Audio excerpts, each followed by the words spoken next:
రోహిత్ శర్మకు ఘన సత్కారం లభించింది. మహారాష్ట్ర ముఖ్యమంత్రి దేవేంద్ర ఫడ్నవీస్ హిట్ మ్యాన్ ను తన ఇంటికి ఆహ్వానించి సన్మానించారు. పుష్పగుచ్చం అందించి శాల్వాతో రోహిత్ ని ఫడ్నవీస్ సత్కరించారు. అతడితో కలిసి కాసేపు సరదాగా ముచ్చటించారు.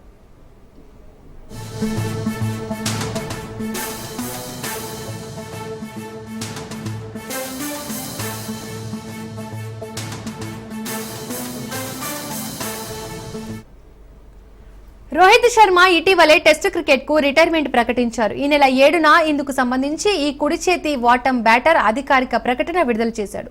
తెలుపు రంగు జెర్సీలో దేశానికి ప్రాతినిధ్యం వహించడం తనకు దక్కిన గొప్ప గౌరవం అంటూ భారమైన హృదయంతో వీడ్కోలు పలికాడు.